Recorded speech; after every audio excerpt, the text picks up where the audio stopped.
శ్రీమాత్రే నమ. మిథున రాశి వారికి ప్రస్తుతం రాశి యందే బుధగ్రహ వక్రగమనం, అలాగే ఆగస్టు 5వ తారీఖు వరకు కూడా బుధుడు స్వక్షేత్రమైనటువంటి మిథున రాశిలో సంచరించడం వల్ల ఈ మిథున రాశి వారికి భద్ర మహాపురుష యోగం అనే పంచమహాపురుష యోగం ఏర్పడడం వల్ల బుధుడికి ఒక ప్రత్యేకమైనటువంటి హోదా కలుగుతూ ఉంటుంది. మరి ఈ కారణం వల్ల ఏంటంటే ఈ రాశి వారికి చేసే ప్రయత్నాలు చాలా విజయవంతంగా సక్సెస్ అవుతుంది. మీరు ఒక ట్రేడింగ్లో ఉన్నా, లేదంటే విద్యార్థిగా ఉన్నా, ఒక సాఫ్ట్వేర్ రంగంలో ఉన్నా, మీరు ఏ రంగంలో ఉన్నప్పటికీ కూడా దాంట్లో మీ ప్రాధాన్యత గుర్తింపు రావడం జరుగుతుంది. ఏదో ఒక కొత్త విషయాన్ని తెలుసుకొని మీ టాలెంట్ని మరింత అభివృద్ధి పరుచుకునే అవకాశం ఉంటుంది. ఇది ఎక్కువగా యాంకర్లు, టీవీ యాంకర్లు, న్యూస్ రీడర్సు, అంటే ప్రింట్ మీడియా మొత్తం మిథున రాశికి వస్తుంది. కమ్యూనికేషన్స్ అంతా కూడా అందులోనే ఉంటాయి కాబట్టి ఐటీ రంగంలో ఉన్న వాళ్ళకి కొన్ని కొత్త అవకాశాలు రావడం జరుగుతుంది. గతంలో మీరు నేర్చుకున్నటువంటి టెక్నిక్ విద్య ఏదైతే ఉందో దానికి సరైన ప్రాధాన్యత రావడం జరుగుతుంటుంది. కొంతమందికి గతంలో మీరు ఏదైనా కొత్త ఉద్యోగాన్ని ప్రయత్నం చేస్తే ఆ అవకాశం ఇప్పుడు వచ్చే అవకాశం ఉంది.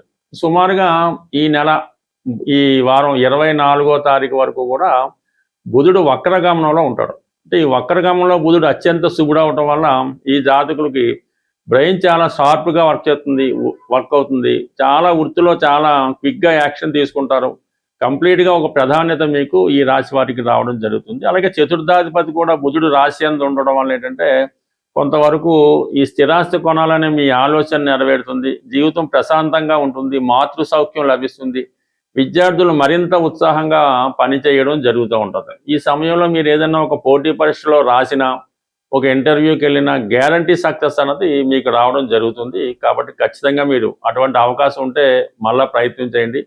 ఖచ్చితమైన సక్సెస్ రావడం జరుగుతుంది. అలాగే వాక్స్థానంలో గురువు, అటు దశమాధిపతిగా ధనస్థానంలో వృత్తిలో గౌరవం పెరుగుతుంది, ఆదాయం పెరుగుతుంది, జీవిత భాగస్వామి యొక్క సహకారం పెరుగుతుంది, కుటుంబ సభ్యుల సంఖ్య పెరగడం, అంటే దూర బంధువులు, అంటే మీ పిల్లలు, తల్లిదండ్రులు మీ కుటుంబంలో కలుసుకోవడం, కుటుంబంలో ఒక పండగ వాతావరణం ఏర్పడడం జరుగుతుంది. ఒక ప్రముఖ వ్యక్తి మీ కుటుంబానికి అతిథిగా రావడం జరుగుతుంది. వారి వల్ల మీకు కొంతవరకు కుటుంబ ప్రాధాన్యత, గౌరవం కూడా పెరిగే అవకాశం ఉంది. ఇక 12లో ఉన్నటువంటి కుజుడు స్థిరాస్తులపైన, భూములపైన కొంత ఇన్వెస్ట్ చేసే అవకాశం ఉంది. అయితే ఖర్చులు చాలా విపరీతంగా జరుగుతూ ఉంటాయి. లాభాధిపతి వ్యయంలో ఈ కుజగ్రహం ఉండడం వలన మరి అది బంధువుల కొరకో, అన్నదమ్ముల కొరకో, ఫ్రెండ్స్ కొరకో కొంత కంపల్సరీగా వాళ్ళకి కొంత హెల్ప్ చేయవలసి ఉంటుంది. అలాగే మీరు వ్యక్తిగతంగా మీ గృహ అవసరాలు కొన్ని కొత్త వస్తువులు లాంటివి కొనడం, ఇలాంటివన్నీ జరుగుతూ ఉంటాయి. అలాగే ఈ హౌస్ రిపేరింగ్ అలాంటివి కూడా కామన్గా చేస్తూ ఉంటారు. అలాగే ఇంట్లో జరిగే శుభకార్యానికి కూడా బంధువుల్ని వాళ్ళని ఆహ్వానించి వాళ్ళకి విలువైన గిఫ్ట్లు ఇవ్వడం కూడా జరుగుతూ ఉంటుంది. మొత్తం మీద ఈ రాశివారు ఈ వారం అంతా కూడా చాలా హ్యాపీగా, ఎంటర్టైన్మెంట్గా, చాలా ఉత్సాహంగా ఉండడం జరుగుతుంది. ఇక ప్రధానంగా మెయిన్ శుక్రుడు, పంచమాధిపతి శుక్రుడు 3వ స్థానంలో కేతువుతో కలిసి ఉండడం వలన ప్రేమికులకు మాత్రం కొంత డిసప్పాయింట్మెంట్ ఉంటుంది. స్త్రీలకి కొద్దిపాటి అనారోగ్య సమస్యలు లాంటివి వచ్చే అవకాశం ఉంది. అలాగే కొంతవరకు ప్రేమికుల మధ్య అండర్స్టాండింగ్ లోపాలు వచ్చే అవకాశం ఉన్నది. అలాగే కొంతవరకు మీరు సినిమా, టీవీ, మీడియా రంగాల్లో ఉన్న వాళ్ళకైతే గుర్తింపు అయితే వస్తుంది, కానీ కొంతమంది మిత్రులు మీకు ఏదో కారణం వల్ల, అంటే మీ మీద ఈష్ట కారణం వల్ల వారికి అవకాశం రాక మీకు వచ్చిందనో, ఈ కారణాల వల్ల వాళ్ళు కొంతవరకు మీకు దూరం అయ్యే అవకాశం ఉంటుంది. బట్ ఏదైనా శుక్రుడు కేతువుతో కలిసి ఉండడం వలన స్త్రీలతో విరోధం రావడం, ఈవెన్ బాగా ఇష్టమైన వారితో కూడా మీకు విరోధాలు వచ్చే అవకాశం ఉంది. కాబట్టి ఈ విషయంలో కొద్దిగా టేక్ ఇట్ ఈజీగా తీసుకొని సర్దుకుపోవడం అన్నది చాలా చెప్పుకోదగ్గ సూచన. ఇక ప్రధానంగా మనకి ఏంటంటే రాహు 9వ స్థానంలో ఉన్నప్పుడు ఈ మీడియా, టీవీ రంగంలో ఉన్నవాళ్ళు వారు టాలెంట్ని మరింత ఇంప్రూవ్ చేసుకొని దాంట్లో మీ యొక్క ప్రాధాన్యత పెంచుకునే అవకాశం ఉంది. పెద్ద పెద్ద సంస్థల్లో మీకు కొన్ని కొత్త అవకాశాలు రావడం జరుగుతుంది. ఆ అవకాశాన్ని ఉపయోగించుకోవడం మంచిది. ఈ మిథున రాశి వారికి ఎప్పుడు కూడా ఏదైనా ఒక కొత్త ఉద్యోగంలో చేరినప్పుడు వాళ్ళకి ఎక్కువ శాలరీ పెరుగుతూ ఉంటుంది. పాత దాంట్లోనే ఎంతకాలం ఉన్నా పెద్ద ప్రోత్సాహకరంగా ఉండదు కామన్గా. అందుకనే ఈ మిథున రాశి వారు తరచూ ఉద్యోగాలు మారుతూ ఉంటారు. మారినప్పుడల్లా అభివృద్ధి అది కనబడుతూ ఉంటుంది. ఇక ప్రధానంగా దశమంలో ఉన్నటువంటి శని భగవానుడు వ్యయాన్ని చూడటం వల్ల, అక్కడ కుజుడు కూడా ఉండడం వల్ల కొన్ని అనుకోని ఇబ్బందులు, అంటే ఓవర్ ఎక్స్పెండిచరు, ఏదో ట్యాక్స్లు పేమెంట్ చేయడము, కొన్ని అనుకోని ఖర్చులు అంటే మన బడ్జెట్లో లేనివి, మన ప్లానింగ్లో లేని కొన్ని అనుకోని ఖర్చులు రావడం వల్ల జాతకుడు కొద్దిగా ఫైనాన్షియల్ స్ట్రెస్ ఏర్పడే అవకాశం ఉంది. బట్ ఏదైనా ప్రతి విషయాన్ని టేక్ ఇట్ ఈజీగా తీసుకుంటే దానికి అదే సాల్వ్ అవుతుంది.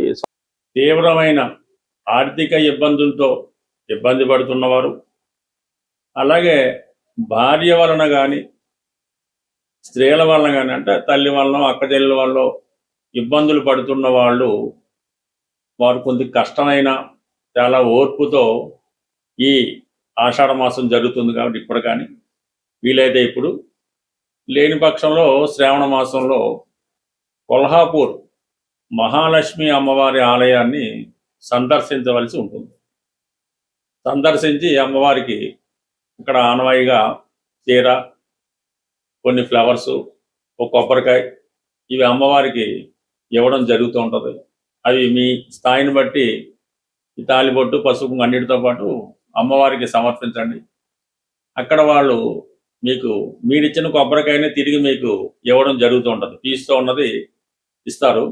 అది చాలా జాగ్రత్తగా మీరు ఇంటికి తెచ్చుకొని మీ పూజా మందిరంలో మహాలక్ష్మి అమ్మవారు అంటే ఏదో అమ్మవారి ఫోటో ఉంటుంది కదా, ఆ ఫోటో దగ్గర ఈ కొబ్బరికాయ, పీస్తో ఉన్న కొబ్బరికాయ జాగ్రత్తగా పెట్టుకొని దాని పక్కనే ఒక జాడీ లాంటి ఉండి లాంటిది పెట్టుకోవాలన్నమాట. జాడీ అంటే మంచిది, అది ఎంత పెద్దైనా చిన్నదైనా పర్లేదు. అందులో ప్రతి శుక్రవారం ఎంతో కొంత ధనాన్ని వేయటం, ఆ కొబ్బరికాయ ఆ జాడీ పైన పెట్టడం వల్ల మీరు వారం వారం రోజు ఏదో విధంగా ఎంతో కొంత మీకు తోచింది బ్రేక్ లేకుండా వేస్తూ ఉంటే మీకు ఉన్నటువంటి అన్ని ఆర్థిక సమస్యలు 100% పరిష్కారం అవడం జరుగుతుంది. భార్యాభర్తల మధ్య, స్త్రీల మధ్య విభేదాలు కూడా చాలా వరకు పరిష్కారం అవుతాయి. అలాగే ఈ ఆషాఢ మాసంలో మీరు ఏ ప్రాంతంలో ఉన్న మీ గ్రామ దేవత దేవాలయాన్ని దర్శించి మరడమ్మవారు, మావుళ్ళ అమ్మవారు కంప్లీట్గా అక్కడ ఆనవాయితీ ప్రకారం అమ్మవారికి చీర, జాకెట్టు, పసుపు, కుంకాలు సమర్పించడం వల్ల కంప్లీట్గా మీలో ఉన్నటువంటి ఈ ఆర్థిక సమస్యలు, కుటుంబ సమస్యలు పరిష్కారం అవడం 100% ప్రాక్టికల్గా జరుగుతుంటాయి. మీరు చేసి చూడండి, 100%గా 1000% ఇది జరిగి తీరుతుంది. ఇందులో విశ్వాసం ఇంపార్టెంట్. అలాగే మీరు ఈ పుణ్యక్షేత్రాలను దర్శించినప్పుడు, అలాగే గ్రామ దేవతను దర్శించిన ఆ రోజు మీరు కొద్దిగా మీ యొక్క వ్యసనాలకి, బలహీనతలకి 100% దూరంగా ఉండాలి. ఇక ప్రధానంగా జనరల్ స్పాసిబిలిటీ మామూలుగా జీవితంలో ప్రధానంగా ఎప్పుడూ చేస్తుంటే కొన్ని మీకు నిత్యం సౌభాగ్యాన్ని, ఆర్థికంగా మంచి స్థాయిని, మంచి ఆరోగ్యాన్ని ఇవ్వడం జరుగుతుంటుంది. మీరు ఈ టీత్ అంటే పళ్ళు తోముకునే ముందు ఈ పటిక పొడితో పళ్ళు తోముకోవడం వల్ల జనరల్ స్పాసిబిలిటీ ఏర్పడే అవకాశం ఉంది. అలాగే కుదిరినప్పుడు ఆవుకి పచ్చగడ్డి అప్పుడు చక్కగా వీలైతే మీరే సేకరించి ఆవుకు పెట్టడం వల్ల కూడా మీకంటే ఇది ఉండటం వల్ల ఏంటంటే మీకు బుధుడు యాక్టివేట్ అవుతుంటాడు. బుధుడు ఎంత బలంగా ఉంటే ఈ యొక్క వ్యాపారం, ధనం, చదువు అంత అభివృద్ధికరంగా ఉంటుంది. మరి కొన్ని సందర్భాల్లో అవకాశాన్ని బట్టి ఏదైనా ఒక టెంపుల్లో ఈ శనగలు అంటే కాబూలి శనగలు, పంచదార, గోధుమ పిండి ఈ 3 ఐటమ్స్ ఆ టెంపుల్లో డొనేట్ చేయడం వల్ల మీకు ప్రాస్పరిటీ బాగుంటుంది. అలాగే ఏదైనా అమ్మవారి ఆలయంలో బాగా సుగంధాన్ని ఇచ్చే అగరబత్తీలు అమ్మవారి ఆలయంలో ఇవ్వటం వల్ల ప్రతిరోజు అవి వెలిగించడం వల్ల సుగంధభరితంగా ఉండాలి. మంచి కాస్ట్లీవి అమ్మవారి దేవాలయంలో ఉన్నాయి. కానీ మీరు పూజా మందిరం మెయింటైన్ చేస్తుంటే సాయంకాలం సూర్యాస్తం అయిన తర్వాత అటువంటి అగరబత్తిని మీ యొక్క గృహంలో అమ్మవారి ముందు వెలిగించడం వల్ల అది గృహం అంతా వ్యాపించడం వల్ల ఇంట్లో పాజిటివ్ ఎనర్జీ రావడం జరుగుతుంటుంది. ఇది బెస్ట్ రెమెడీ. అసలు దీనికి తిరిగే ఉండదు అన్నమాట. మీరు ఎంత కుదిరితే అంత ఈ బొంబాయి రవ్వ అనే గోధుమను ఒక పావు కేజీ, ఓ పావు కేజీ పంచదార, ఒక పావు కేజీ నెయ్యి లేదా 100 గ్రాముల నెయ్యి ఇవన్నీ శుభ్రంగా కలిపి చీమలకి ఆహారంగా వేయాలి. ఎక్కడ ఈ ఫారెస్ట్లోనూ లేదంటే ఈ తోటల్లోనూ అక్కడక్కడ ఉంటుంటే మీరు చీమలు చూడక్కర్లేదు, అక్కడైతే అవే తీసుకుంటాయి. ఈ విధంగా ఇవి మీరు ఈ కొద్దిపాటి రెమెడీలు నిత్యం ఏదో ఒకటి చేయడం వల్ల వీలైతే మీకు చెరువులు అలాంటివి ఉంటే చేపలకి బిస్కెట్లు, చిన్న చిన్న బిస్కెట్ ముక్కలు ఆహారంగా వేయడం వల్ల కూడా ఈ మూగజీవులకి మీరు ఎంత తృప్తి చేయగలిగితే మరి మీకు అంత ప్రాస్పరిటీ వచ్చే అవకాశం ఉంటుంది. స్వస్తి.